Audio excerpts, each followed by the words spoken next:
Muy buenas, bienvenidos a una emisión más de Cruce de Palabras. Soy Luis Hernández Navarro y hoy vamos a conversar sobre la próxima visita del Papa a América, la segunda en muy poco tiempo, con uno de los grandes especialistas en cuestiones religiosas, Bernardo Barranco. Bernardo, muchísimas gracias por estar aquí en Cruce de Palabras con nosotros. Es un placer.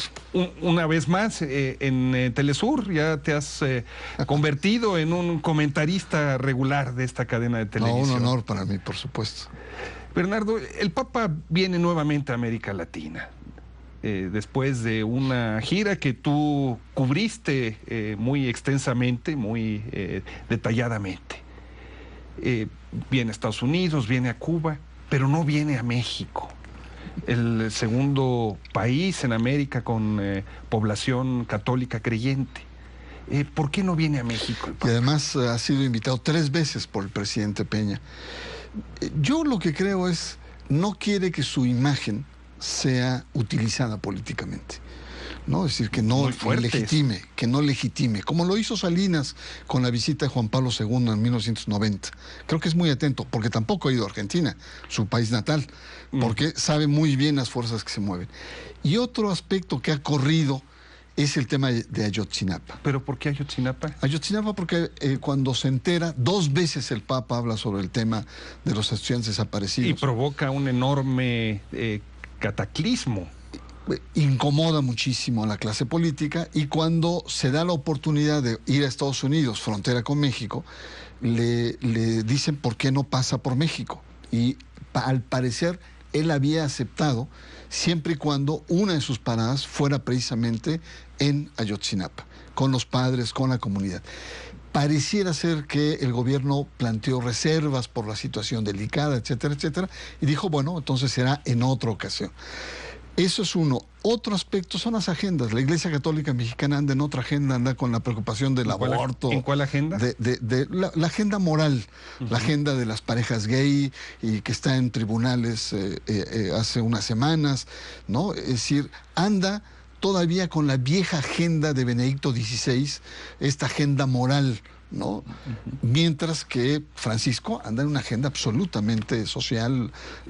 Cambio climático, pueblos indios, medio ambiente. Desarrollo, opción por los pobres, civilización, futuro, ¿no? Es decir, está años luz de lo que puede ser el episcopado mexicano. Bueno, pero esta visita a Cuba y a Estados Unidos se realiza en un momento clave, cuando se han restablecido las relaciones entre los dos países y el Vaticano desempeñó un papel central en este proceso de acercamiento.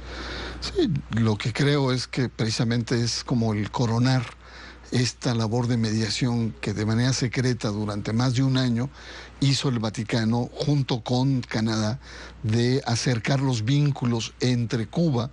Cuba siempre ha sido muy atractiva para el Vaticano, y por supuesto Estados Unidos, que al parecer está ya a un paso de no solamente las relaciones, sino el replanteamiento del embargo cubano, la cuestión de las bases militares que tiene Estados Unidos en Cuba, etcétera. Nos dices, Cuba siempre ha sido muy atractiva para el Vaticano. ¿Por qué? Pues desde 1962, con la crisis de misiles que hubo, desde ese momento que estuvo a punto el mundo de entrar en una guerra nuclear, porque había ojivas que de manera secreta se pusieron en Cuba. Reacciona Kennedy de manera muy violenta, pone un bloqueo, y un momento de mucha tensión, que pocos saben que el que intervino en la mediación fue Juan XXIII. Fue el Papa bueno del concilio que entra en la mediación, y que fruto de esa mediación es que hace la Pacem in Terris, que es una encíclica sobre la paz del mundo, diciendo, mira, ya no estamos jugando con balacitos, y estamos con el hecatombe que son las armas nucleares. Entonces más vale entendernos. ¿Una encíclica relacionada con la coexistencia pacífica? Y con la paz, sobre todo, el tema de la paz, es decir, era la apertura. Desde ahí Cuba se ha convertido en un lugar muy especial para el Vaticano. En plena Guerra Fría, una iniciativa de paz. Así es. Y después de eso, sobre todo el Vaticano ha tenido mucha sensibilidad por proteger la iglesia local, y es en Juan Pablo II, en el 98, que es un gran duelo de carismas con la actitud también muy potente de Fidel Castro, en donde el Papa le ofrece abrir el mundo a Cuba, si es que Cuba también se abre al mundo, ¿no? Por supuesto que el núcleo está una mayor libertad para la iglesia cubana, ¿no? O sea, como si Cuba no hubiera estado parcialmente cerrada al mundo como resultado del embargo estadounidense. Claro. No, el Papa lo reconoce y condena el Papa el embargo, pero dice: yo voy a utilizar todo mi peso. Hay que recordar que en 98 el Papa era la gran figura internacional, Papa Juan Pablo II, era el Napoleón, digamos, en términos geopolíticos en ese momento. Venía de la campaña exitosa que terminó con el derrumbe de los países del bloque socialista, etcétera, etcétera.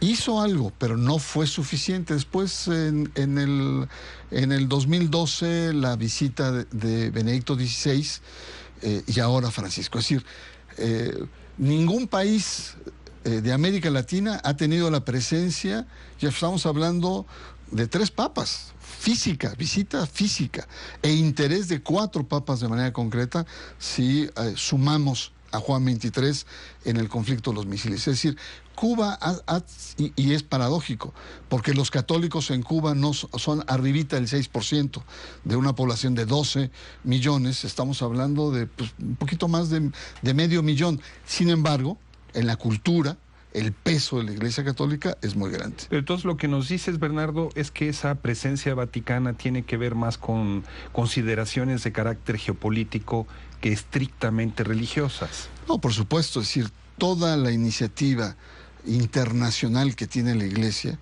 es lo que los académicos llaman la eclesiósfera, es decir, potenciar la agenda de las iglesias locales empatada con la agenda global de la iglesia, a fin de fortalecerla. Es decir, siempre cuando los papas vienen a México, a Ecuador, a cualquier país, lo primero que hace es apuntalar los grandes intereses y las agendas locales de las iglesias católicas.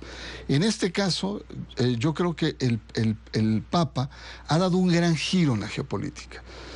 Mientras que Juan Pablo II estaba en un mundo bipolarizado, este-oeste, y él es un factor clave en el derrumbe del socialismo real y además con aliado natural con Estados Unidos, el Papa Francisco trae con otra lógica, trae una lógica norte-sur, es un Papa del sur. Y además un Papa que trae una visión de América Latina en términos de la patria grande, con esos grandes sueños bolivarianos. Y por lo tanto, entonces, el rol de Estados Unidos y, por supuesto, el rol simbólico de Cuba es totalmente diferente. Déjame seguir un momento en este recuento histórico que haces. Hablas del encuentro de Fidel Castro con el Papa Wojtyla y hablas de la apuesta que hace el Papa. ¿Qué desenlace tuvo finalmente esa apuesta? En un minuto. Fue una presencia muy importante. Cuba estaba muy aislada en ese momento. Cuba estaba recibiendo el embate del derrumbe de la Unión Soviética. Su gran aliado y su gran, digamos, benefactor en términos económicos. Había una enorme crisis en Cuba. Estaba, podríamos decir, a la deriva, el futuro digamos, del régimen cubano. Y la presencia del Papa significó una apertura, yo diría, más europea, ¿no? Que facilitó inversiones de España y ciertas aperturas, flexibilizaciones. Un corredor de salida al aislamiento cubano. Un corredor de salida, y también permitió que el régimen cubano también se flexibilizara. Por ejemplo, declara el 25 de diciembre un día nacional, ¿no? Ciertos presos salen, las iglesias tienen un poco más de libertad, la ayuda económica a las iglesias. Algo se hizo ahí. Un momento importante. ¿Qué te parece, Bernardo, si vamos a una pequeña pausa y regresamos aquí en Cruce de Palabras? Los invitamos a que sigan con nosotros charlando con Bernardo Barranco. No se vayan. Estamos de vuelta en Cruce de Palabras. Conversamos con Bernardo Barranco sobre la próxima visita del Papa. Nos has dibujado a grandes rasgos una historia de las relaciones recientes entre el Vaticano y Cuba. Bueno, el Papa va también a Estados Unidos, donde la situación de la Iglesia Católica es muy difícil. Están los escándalos por los obispos y los curas pederastas. Estamos frente a una Iglesia Católica que crece solamente desde el mundo de los migrantes latinoamericanos. ¿A qué va el Papa a Estados Unidos? Va con un desafío muy grande, porque este Papa tiene en Estados Unidos, dentro y fuera de la Iglesia, sus más acérrimos enemigos. Sobre todo cuando se ha declarado como un Papa con una crítica frontal al capitalismo, al liberalismo, a la dictadura del mercado. Esto ha creado una serie de susceptibilidades muy agudas. Los republicanos más conservadores han expresado su malestar con la última encíclica del Papa. La derecha conservadora lo ha declarado el enemigo público número 1. Incluso en las últimas encuestas que hizo Gallup, marca una caída de más de 10 puntos de popularidad del Papa respecto al 2014, lo cual es muy importante. Yo creo que lo que va el Papa a Estados Unidos es como a mostrar su, digamos, agenda en voz propia. Va a tener 3 grandes momentos. Va a tener uno desde, digamos, el Poder Legislativo, va a dar un mensaje desde el Poder Legislativo, otro gran mensaje mundial en la ONU y después en el Encuentro Mundial de Familias. Es decir, va a tener 3 oportunidades de afianzar. Creo que el Papa va a plantear su proyecto y el rol que juega Estados Unidos, sobre todo en términos de las exclusiones, etcétera, medio ambiente, el calentamiento global, todo esto, pero no solo hacia lo que representa a nivel mundial, sino las injusticias internas. Es decir, va a intervenir en cuestiones de política interna de Estados Unidos. Y hay que recordar que está también el proceso preelectoral muy presente. Y por lo tanto no va a ser ingenuo lo que el Papa diga, o casual, o pastoral en el sentido tradicionalista. No, el Papa va a tener una misión, una postura política. Y sobre todo creo que va a apuntalar mucho el tema de las migraciones, que va a ser muy importante. En un clima de histeria en el debate republicano, ¿no?, que está muy polarizado. Con Donald Trump hablando pestes de los mexicanos. Otro tema importante que ha tenido mucho éxito en Europa es la exclusión de los jóvenes, que Estados Unidos no escapa. Entonces, por lo tanto, creo que el Papa va a presentar su propia agenda frente a una comunidad escéptica, una comunidad norteamericana que tiene muchos interrogantes porque lo percibe muy anticapitalista, lo percibe paupérrimo con el tema, su lenguaje sobre los pobres, no lo entiende bien, y creo que el Papa va a tener una buena oportunidad. Así le pasó a Juan Pablo II en el 93, cuando tenía muy bajos los bonos, pero cuando tiene el contacto, tiene el seguimiento de los medios, realmente sube a más del 80% de aceptación. Yo creo que esto le va a pasar a Francisco. ¿Y el desprestigio de la Iglesia Católica en Estados Unidos? ¿Es remontable, te parece? Mira, hay un problema muy fuerte, hay una tensión grande entre el Vaticano y Estados Unidos. Gran aliado, Reagan, Juan Pablo II, caída del muro de Berlín, socialismo, pero después la Iglesia dice o plantea que la gran confrontación es con esta cultura del desecho que tienen Estados Unidos del mercado, sobre todo las implicaciones morales, ¿no?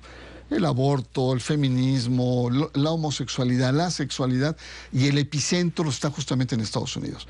Entonces, hay una relación de tensión, digamos, previa a Francisco. Y esto creo que va a ser muy importante porque la Iglesia ha sufrido, como tú muy bien lo señalas, un enorme desprestigio en torno a los abusos sexuales, la pederastia, etc. Pero también hay que reconocer que la Iglesia Católica en Estados Unidos es la minoría más poderosa que existe. Tiene cerca de un 27% de la población, no solamente por flujos migratorios hispanos, mexicanos, centroamericanos. Irlandeses, italianos, hay una historia detrás. Hay una larguísima historia de multiculturalidad que le da a la Iglesia Católica norteamericana un papel muy, muy particular y muy poderoso. Además tiene una estructura muy sólida que le permite hacer un gran lobby. O sea, también juega un papel político. Y el Papa no va a estar ajeno a esta agenda local de la Iglesia norteamericana. Se ha hablado, Bernardo, de que en el nombramiento del Papa Francisco fue muy importante el papel de los obispos estadounidenses. Imagino que eso es difícil de saber con la opacidad de la política vaticana, pero ¿tú crees que fue así? Yo creo que sí, yo creo que, digamos, el acento norteamericano va mucho con esta decadencia eurocéntrica que tenía Benedicto XVI. Es decir, es una iglesia que está al borde, digamos, de la desaparición. En términos de fieles, hay una enorme incredulidad, apatía frente al tema de lo católico en Europa, y por lo tanto, junto con los alemanes, junto con algunas iglesias latinoamericanas, dan un giro y apuestan por una nueva propuesta de América Latina que representa más del 40% de la catolicidad a nivel mundial. América Latina es el 40% de los fieles católicos. Digamos, en términos cuantitativos, digamos, la Iglesia, a pesar de la invasión, digamos, pentecostal, protestante, etcétera, es la Iglesia más exitosa hoy a nivel planetario. Y por lo tanto, entonces... ¿Más que la musulmana? No, en términos católicos. En términos católicos, la de América Latina. La de América Latina, ¿no? Ajá. Mientras que está creciendo fuertemente en África, pero es muy, muy exiguo. Son minorías, digamos, casi insignificantes en Asia. En América es muy grande. Y Estados Unidos juega un papel muy importante. Tiene más de 70 millones los católicos, poco más, que es el país con el cuarto lugar en número de católicos. O sea, no es, a pesar de la enorme pluralidad religiosa que existe en Estados Unidos, el factor católico es un factor cada vez más importante en la vida norteamericana. Con, como tú decías hace un momento, una significativa capacidad de cabildeo y de influencia en políticas. Sobre todo por la estructura que tiene. Tiene una estructura de una conferencia, tiene diócesis muy articuladas, tiene universidades muy poderosas, forma también élites, tiene congregaciones de alto impacto. La Iglesia norteamericana tiene mucho dinero. Es muy poderoso y tiene dólares. ¿Qué te parece si vamos a una pequeña pausa? Vamos. Y regresamos en muy breves instantes aquí para seguir esta conversación con Bernardo Barranco. No se vaya. Regresamos a este cruce de palabras con Bernardo Barranco, un gran especialista en cuestiones religiosas. Bernardo, Fidel Castro tuvo una relación estrecha, digamos, con los papas en el pasado. Pero ahora Raúl Castro está anunciando que va a participar en 3 misas. ¿Cómo te explicas esto? No, es muy curioso lo que está pasando ahí. Hay una relación entre los hermanos Castro y el Vaticano y los papas muy particular. Me voy a remontar a 73, cuando en un encuentro, una conferencia de prensa, le preguntan a Fidel Castro de cuándo se van a reanudar las relaciones, se podían reanudar entre Estados Unidos y La Habana. Dijo, en plan de broma, dijo, cuando en Estados Unidos haya un presidente negro y cuando en el Vaticano haya un papa latinoamericano. O sea, fue un vaticinio completo. Vaya, Nostradamus le atinó con tal... Él lo dijo un poco en broma. Por supuesto, en ese momento los periodistas sonrieron, ¿no? Porque era algo tan impredecible. Además, en 1973, Obama era un chamaquito de 12 años, ¿no? Pues sí. Con acné, ¿no? Y el Papa tenía 37 y era asesor de novicios. ¿Quién iba a pensar que estos dos personajes se iban a convertir en artífices en lo que hoy estamos viviendo? Es decir, y efectivamente, el caso de Raúl Castro dice que si este Papa sigue así, él está muy tentado de ir a misa, ¿no? De estar abierto al tema de la fe. Yo creo que algo está pasando y sobre todo creo que es el talante de Francisco. Algo está pasando. ¿Qué está pasando? Yo creo que al tener un papa latinoamericano con una sensibilidad propia, ojo, sus críticas a los movimientos, al capitalismo, a los movimientos de los grandes capitales, a la especulación financiera, a la depredación, no significa que sea un papa, podríamos decir, socialista o revolucionario, no. Bueno, pero se ha acercado a movimientos populares, por supuesto, al gobierno de Evo Morales, con mucha al movimiento habilidad, indígena. Con mucha habilidad el Papa lo que ha hecho, ha cuestionado el sistema capitalista, rescatando el viejo antiliberalismo y antimodernismo de los papas del siglo XIX. Esto es lo importante. Entonces, es un papa que tiene una perspectiva de América Latina como la patria grande.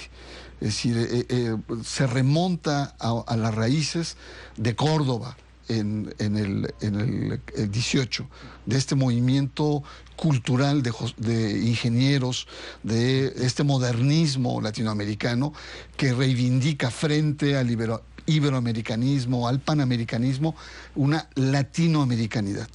Entonces creo que es muy interesante donde estuvo también Vasconcelos, donde estuvo Martí, un movimiento cultural de los años 20, 30, que reivindicaba una cierta identidad y un proyecto del continente. Y el Papa retoma. El Papa es heredero, ¿no? Es heredero porque viene de una cultura populista, sobre todo peronista. Y hay grandes católicos que retoman, no una teología de la liberación, lo hemos conversado en otro momento, sino una teología de la cultura, una teología de la liberación cultural. No es tanto como la teología... ¿Cuál sería la diferencia entre uno y otro?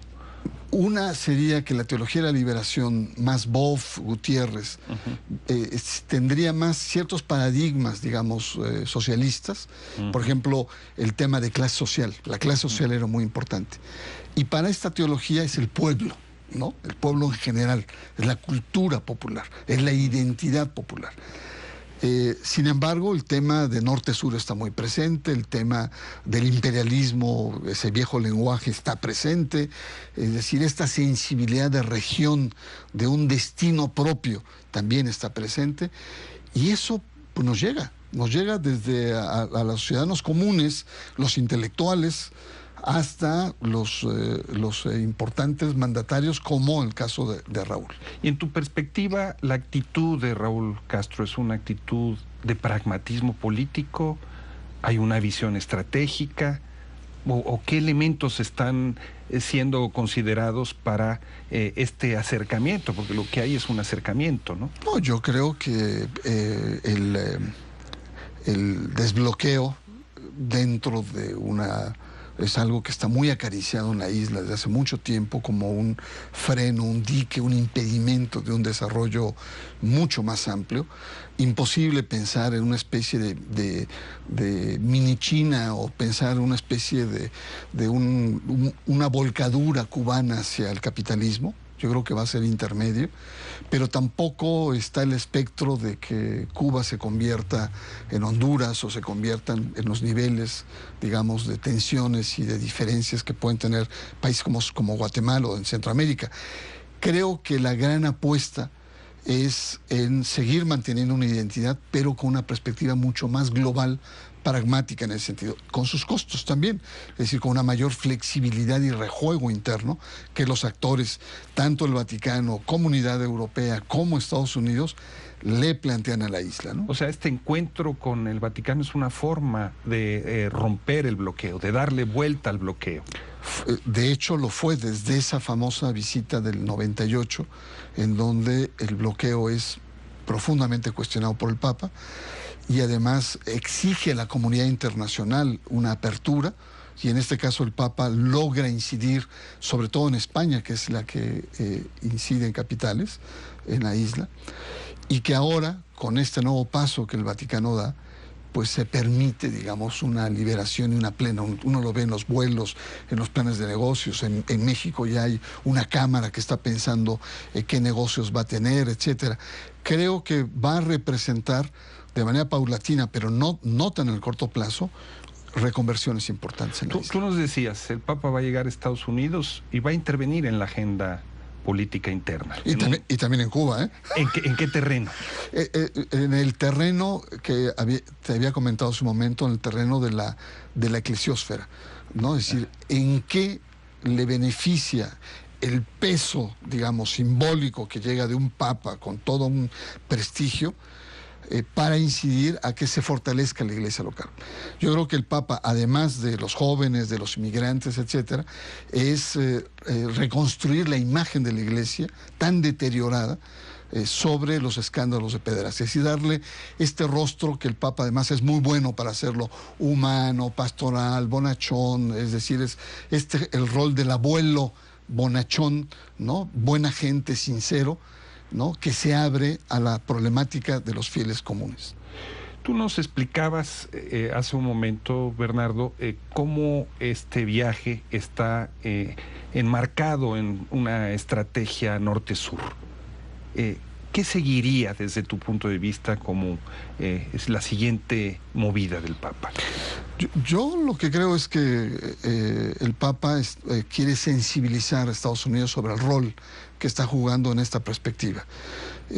Yo creo que esta jugada no se va a quedar solo en América Latina, va a ir a África el próximo año, y se anuncian cosas muy importantes sobre el continente en el que tiene grandes carencias. Creo que este Papa, digamos, de la periferia o de la sensibilidad periférica, va a traer una renovación en la política internacional del Vaticano en el mundo, y es esta mayor sensibilidad por el tema de la exclusión, de la pobreza, del medio ambiente, de la injusticia, de los derechos humanos, que en el hemisferio sur se vive. Y entonces lo que sigue pues, es una tarea gigantesca, sobre todo pensando en África y en las descomposiciones o polarizaciones que tienen los grandes países industrializados. Una gira para la historia, la que estamos viendo. Yo creo que sí, es el inicio realmente, para mí, del pontificado de Francisco. A ver cuánto dura, no es un jovencito, pero creo que estamos ya encontrando el verdadero perfil del Papa Francisco en esta visita. Este es el perfil. Este va a ser el perfil, sí. Bernardo, muchísimas gracias por tu participación hoy aquí en Cruce de Palabras, y a ustedes, amigos, mucho gusto de que nos hayan acompañado en esta reflexión de Bernardo sobre el significado de la visita papal a Estados Unidos y a Cuba. Nos vemos la próxima semana.